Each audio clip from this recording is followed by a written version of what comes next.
Welcome to my channel, where there are interesting and equally sensational stories. Listen to today's story. Wife of 5 years, being together 13, caught her cheating the first week of May, found DMs that painted the entire picture, still burns just thinking about it. She started talking to this guy at the beginning of March, and towards the end of March is when I started to notice the change. Social media selfies were extra. Going out to the same club, bar, more and more, and this is where she met this guy. She had both girlfriends and her mom and sisters, so at first, I didn't think too much of it. But once she started coordinating going to this place, which is not like her at all, I knew something was up. I would randomly try to check her phone, but it had a complex password, etc. All the red flags. Anyways, a week before I caught her, I called her out on the rift between us because I'm sure all of you have known how a cheater acts, and she said she thinks we need to separate because we are too different blah blah blah. So I agree until if she wants to leave, she needs to leave, and we agree that I will give her time to find a place since I have always been the provider. We do have an 11-year-old son, so she has chosen not to work for a long time. Fast forward a week, I find the DMs and confront her through text. All she says is she's come and get her stuff when I'm at work. So she moves in with her sister. No job. No money. We do agree that no matter what, we should share $5,050 with our son.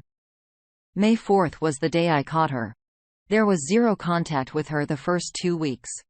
Her own sister and mom were disgusted with her and trying to be a shoulder to lean on through the hell I was going through. I couldn't sleep, eat, or run my own company. So trying to hold it together has taken every ounce of me to keep this moving. Knowing that she threw away everything for a guy at the club makes me sick. What she is putting our son through for her own selfish desires. I have not been a perfect husband by all means, but I have been a faithful provider for our family the entire time. And so to rub salt in the wound, she starts going on social media posting lies that we've been separated for a long time, and we are going through a divorce, and that she met someone else. But everyone close to me knows the truth. I did start the divorce process through mediation because at least until now, we agree on almost everything, but I'm sure that will change. After a month of hell and no contact, me just avoiding knowing anything about her and her new life, I started to pick myself back up and kinda look forward to the future at least for a few moments at a time. Then a week ago, she sends a half-as apology text. First time admitting she was wrong. I ignored it and planned on not responding to anything that didn't have to do with our son or divorce. A few more the next day saying she wanted to talk and how sorry she was. Then the following day, about 100 voice texts and texts begging me to forgive her and take her back at how she was blinded and will do anything to make it right. Turns out, she got a DUI a few nights before, and I guess without me to hold her hand, her world is crumbling around her now all of a sudden. I always believed in karma and that I would catch up to her, but I seriously didn't expect it to happen this fast. And for a brief moment, I felt a small victory for once after the month I just went through, but that faded fast. And for the past week and small progress I made has started all over again. I'm staying strong. But there is that little devil in the back of my mind tempting me to see if she is willing to change. But trust me, I know it's just a desperation attempt by her. This is ongoing now. She keeps saying that she will show me that she can be a better person, but I was better off when she was just living her new best life. Sorry for the book, and a terribly written one at that. There are so many more details that make it even more effed up, but this is the summary. But thanks for anyone that reads. This sub has been a place where I don't feel alone. Jeffrey read what I posted and wanted to add a few more details. When I found the DMs, had been sleeping with this guy for at least 3 weeks before she asked for the separation, saying she was going to the store or to her sister's house when she was going to see him. I would take my son to practice and go to the gym, kinda my routine after work. She would use that time to sneak around. And that's the only one I know because Snapchat and Instagram was how they communicated. So God only knows how many other times she lied with Snapchat messages that delete. And also, when she first talked about separation or divorce, she said she didn't want anything, house, etc. just 50-50 with our son. But the day before I found the DMs, I reiterated the fact that we cannot live together and be separated through text. She blew up and told me that this was her home and would not leave.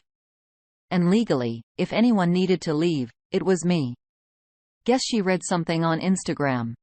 Thank God I found her old phone the next day and was able to log into her social media because she uses the same password for everything. I could not imagine what kind of hell she would have put me through without me having concrete evidence. Let's check in with the community for some comments. Missouri's Teaching 30 says, "Keep your head up. Keep moving forward. She has made her choices. Willingly and deliberately to be in the position she is now in. If you haven't done it already, lawyer up, and get this show on the road. Get the evidence you need to prove infidelity. If you're in a no-fault state, you're probably going to be taken to the cleaners money-wise. If you have a joint bank account, take out half so she can't empty it all in a night. Get a counselor for you and your child. You're going to have to make time to get your head right, and you're going to have to protect your child as much as you can from using poor emotional outlets and this extremely full time. It will get better. Don't let her bring you back down to her level. If she wants to go out and break her vows by banging strangers from the club, that's on her. If she wants to break the law by getting drunk and driving, that's again her poor choice.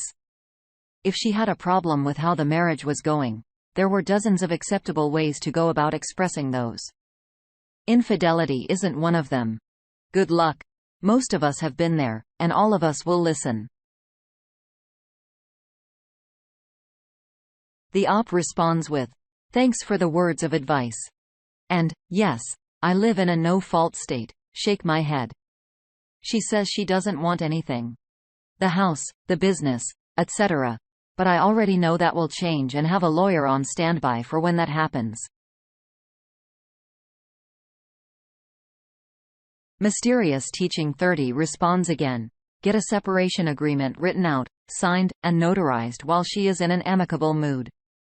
Things will most likely change once she realizes you are gone for good. You should already be getting all the paperwork done and getting ahead of the curve. I know it's tough, but you have to protect yourself from her. You have to think of her as an adversary now. She will be out to get your assets and your mental well-being. Who's Got Ammo has the next comment. "Oh. P. You really need to act fast on covering your ass here. Once she can no longer stay in denial about any chance she has of YouTube getting back together so that she can keep her meal ticket in her life, she is going to turn vengeful very quickly. It seems as though her friends and family fostered the attitude. Your wife had that enabled her to go out and cheat by partying and clubbing with her like she was a single woman. Don't be surprised if one of those same people get in her head about how she was your support system all this time and gave you the son you wanted in yada yada and how she deserves her half, etc. I recommend that you get a lawyer to draft up an agreement for her to sign and get it notarized or whatever you have to in order to make it binding. Be prepared to keep it in contact with her to string her along until this is done. Possibly be prepared to tell her something to the effect of "I will consider giving us a second chance, but only with a clean slate because our old relation up died when she cheated. And if she's serious about returning home, she'll make D as quick and painless for you all as possible. She deserves nothing for throwing you and everything away. If she goes all scorched earthier, then I imagine the pain you feel staying in contact and trying to remain amicable will pale in comparison to her going all fire and brimstone." Mysterious Teachings 30 has another comment. "Exactly. Get the paperwork signed.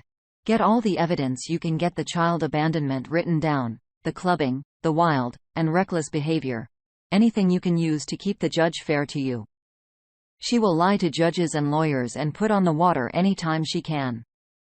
And when that happens, you need to have physical evidence. And even that didn't work for a couple of my friends.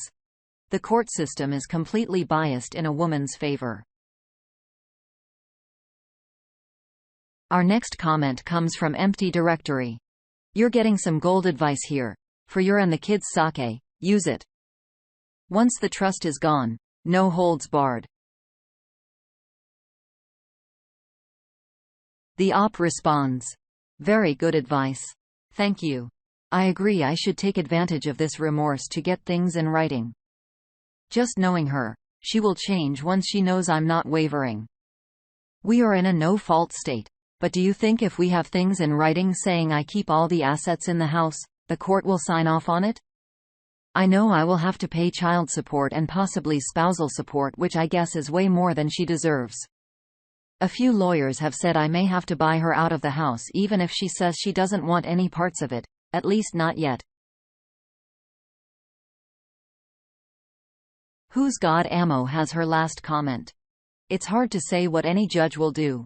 It's been my experience that courts are biased towards women and mothers, so you are already slightly disadvantaged out of the gate.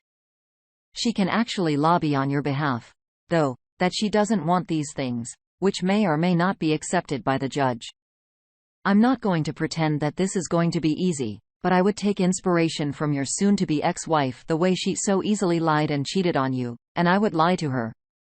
I would reopen our lines of communication and tell her that while I could never forget what she did, that I think I can forgive her and want to try to move past this together, yada yada. I would play her like a cheap fiddle to keep her agreeable to all of my terms. Consult your lawyer on the likelihood of you getting a sweetheart deal from the courts if she is also pushing for that. If it seems likely, then I would lay it on her. Maybe a family dinner once in a blue moon, but I'm sorry. It's still too hard because I can't get the mental images out of my head. It was nice to see you again, but it's still hard. I need you to leave again, but I can tell I'm making progress, and I will try to schedule something for us to do together soon. However, you can keep stringing her along with hopes of reconciliation to keep her willing to let you have whatever you want. It's what she deserves.